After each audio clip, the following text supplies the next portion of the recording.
Je suis Jean-Paul Calbimontet, je suis professeur à la HSSO Valais-Valis, à l'Institut informatique. J'enseigne aussi là-bas, c'est pas loin d'ici à Sierre. Alors, je vais présenter un projet qu'on a.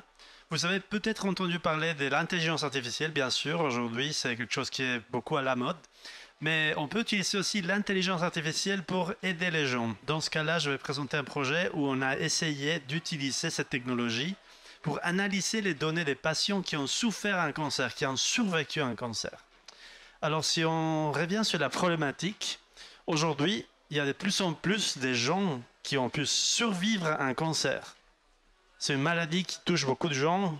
On connaît tous des personnes dans la famille, des amis qui ont souffert un cancer, mais avec les traitements et la diagnose précoce aujourd'hui, on arrive quand même à soigner certaines personnes ou au moins de survivre un peu plus longtemps. Alors ces personnes, néanmoins, elles souffrent aussi de beaucoup de problèmes parce qu'elles doivent suivre des traitements tout au long de leur vie. Ils ont souffert aussi des chirurgies, des traitements très, très invasifs comme des chimiothérapies, radiothérapies, et ça a un impact sur le style de vie de ces personnes. Ils ont aussi besoin d'un soutien psychologique parce que ils ont peur que la maladie revienne. Alors c'est un stress constant, c'est quelque chose qui est assez important aussi pour leur style de vie. Et en plus, il y a d'autres problèmes, des aspects socio-économiques, de protection de données, parce qu'il y a beaucoup de données qui sont produites par rapport à leur santé, mais ces données doivent être protégées aussi. Alors, il y a tous ces enjeux éthiques qui sont aussi liés à cette problématique. Alors, dans tout ce contexte, nous avons proposé un projet. C'est un projet qui s'appelle Persist. C'est un projet européen qui a été cofinancé par l'Union européenne et aussi la Suisse, dont on a tout un ensemble des pays qui ont participé, aussi avec des hôpitaux, donc quatre pays différents. Ce qu'on a essayé de faire dans ce projet, c'est d'utiliser l'intelligence artificielle et le big data, c'est-à-dire l'analyse massive des données, pour essayer de construire des solutions digitales pour aider ces personnes, pour donner soutien, pour leur donner des informations et aussi du conseil personnalisé. Parce que chaque individu est différent, mais il y a quand même des choses qui peuvent être pareilles. Il y a plusieurs personnes qui ont suivi peut-être des traitements similaires, qui ont eu un diagnostic, un type de cancer, un type de tumeur similaire. Alors on peut peut-être grouper ces personnes et leur donner un conseil, un avis, des suggestions similaires aussi. Alors pour faire ça, on a réuni des données des 4 hôpitaux en Europe, en Espagne, en Slovénie, en Lettonie. Vous voyez des pays complètement différents, justement pour voir le type de patients, le type de problèmes qui peuvent être groupés en commun. Et pour chaque hôpital, on a eu 40 patients qui nous ont aidés avec cette étude clinique.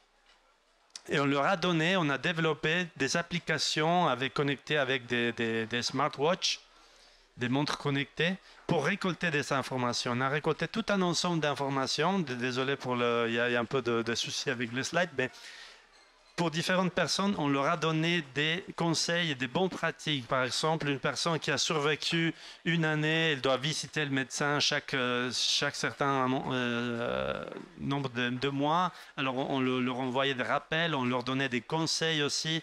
On leur donnait des conseils par rapport à des aspects psychologiques, aussi pour améliorer leur style de vie. Il y a des personnes qui ont subi des traitements spécifiques. Elles doivent, par exemple, faire des exercices physiques spécifiques. Alors, il faut leur conseiller, leur donner beaucoup de soutien, support tout au long de leur vie. Alors, on a fait cette étude clinique avec ces 4 groupes de 40 patients avec ce type de soutien avec nos outils technologiques. Et dans la partie qui touche à l'HSE Valais, notre partie, c'était vraiment le traitement des données. Parce qu'avec ces montres connectées, on a collecté énormément de données et il fallait faire quelque chose avec ça. Ce qu'on a vu, on pouvait créer ce qu'on appelle la trajectoire d'un patient. La trajectoire d'un patient, ça c'est tout ce qu'il a fait pendant les dernières années. Par exemple, cette personne elle a eu le diagnostic du cancer, après elle a suivi des thérapies, il a eu une chirurgie et après il a été renvoyé à la maison. Alors pour cette personne, vous voyez ici, on peut dessiner quel est son parcours au niveau physique. Au début, c'était bien. Après la diagnose, il y a un déclin de la qualité de vie. Après la chirurgie, par exemple, il peut y avoir une chute dans la qualité de vie parce que cette personne elle est hospitalisée, elle a mal, elle a des douleurs, psychologiquement aussi, ça peut avoir un impact important. Ici, on voit aussi que au niveau physique, au niveau psychologique, au niveau social, il y a des changements importants pour ces personnes. Alors, ce n'est pas seulement soigner la personne du point de vue physique, mais aussi donner du soutien psychologique. Et avec toutes ces données, toutes ces informations, si on a ça pour une personne et on extrapole ça pour plusieurs personnes qui peuvent avoir des problèmes similaires, on peut leur conseiller de nous donner des conseils. Et avec ces données, on peut faire des prédictions après. On peut dire, par exemple, telle personne avec ce type de problématique a une espérance de vie de encore 5 ans, encore 10 ans. Ou bien, cette personne a un risque d'avoir une dépression. Ou cette personne peut avoir un risque d'avoir une mobilité réduite. Alors, il faut aider, il faut cibler le type d'aide qu'on va donner, le type de soutien qu'on va donner à ces personnes. Et avec ce type de prédiction, on peut donner du conseil personnalisé à travers ces applications qu'on a données à ces patients.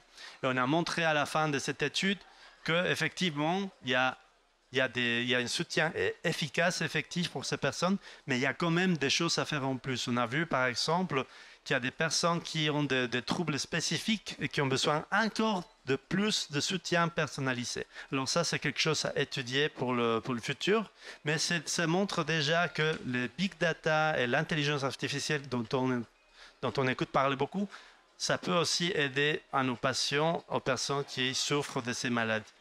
Merci.